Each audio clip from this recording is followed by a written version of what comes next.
कसे आहात? मस्त मजेत ना. चला तर काही गोड खायची इच्छा झाली ना, असा झटपट पदार्थ करायचा बरं का गोड खायला. असा मिल्क केक म्हणा किंवा बर्फी म्हणा, खूप छान लागते खायला आणि झटपट होते. अर्धा लिटर दूध घ्यायचं, छान असं तापवून घ्यायचं. तापवलेलं दूध असेल तर काहीच हरकत नाही. म्हशीचं दूध घेतलेलं आहे मी, फुल फॅट अमूलचं. तापवून घ्यायचं बारीक गॅसवर, एक उकळी घ्यायची आपल्याला. खूप तापवत बसायचं नाही आहे. आणि त्याच्यामध्ये ना व्हिनेगर घाला किंवा लिंबू सत्व घाला किंवा ना लिंबाचा रस घाला, तुमच्या आवडीप्रमाणे काही घाला. दूध फक्त आपल्याला इथे ना फोडून घ्यायचं आहे. लिंबाचा रस घेतला तर त्यात थोडंसं पाणी घालून आहे ना, थोडं थोडं करून लिंबाचा रस घालून घ्यायचा. एकदम सगळा घालायचा नाही. असं ना 5-1 मिनटं ठेवायचं, म्हणजे दूध वेगळं होतं, पाणी वेगळं होतं. 5-1 मिनटं झाल्याच्या नंतर आहे ना चाळणी ठेवायची एक, त्याच्यावर फडकं ठेवायचं असं पातळ असं म्हणजे, आणि हे सगळं ओतून घ्यायचं आपल्याला. हे ओतल्याच्या नंतर आहे ना थोडंसं थंड पाणी घालायचं, म्हणजे जो आंबटपणा आहे आपला विनेगरचा किंवा लिंबाचा तो सगळा निघून जातो. आणि ह्याच्यातलं पूर्ण पाणी जे आहे ते काढून घ्यायचं आहे आपल्याला. पाणी थोडंही ठेवायचं नाही आहे ह्याच्यामध्ये. आणि जे आपल्या खाली पाणी आहे त्याचा वापर तुम्ही झाडांना किंवा पीठ मळण्यासाठी करू शकता. त्याच्यात पण भरपूर असे सत्व असतात, फेकून द्यायचं नाही. किंवा भाजीतही वापरू शकता. ह्याच्यावर आहे ना जाड असं ना आपल्याला काहीतरी ठेवायचं. मी ते खलबत्ता ठेवला, 1-2 तास ठेवायचं, पण सगळं पाणी निथळतं जाड असेल तर. आणि ना आपण ह्याच्यासाठी आहे ना जे ठेवलं होतं ते पनीर घेतलेलं आहे.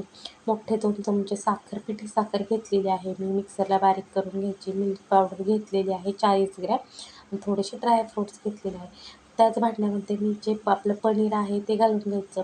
इथे तुम्हाला दूध फोडायचं नसेल तर तुम्ही इथे ना पनीरचा वापर करू शकता, डायरेक्ट जे पनीर असतं ते. आणि गोड तुमच्या आवडीप्रमाणे मी इथं 2 चमचे साखर घातली आणि जी 40 ग्रॅम आपण घेतली होती मिल्क पावडर ती घातली. इथे तुम्ही कंडेन्स मिल्क पण वापरू शकता. एकदा फिरवून घ्यायचं आणि अर्धी वाटी इथे दूध घालायचं.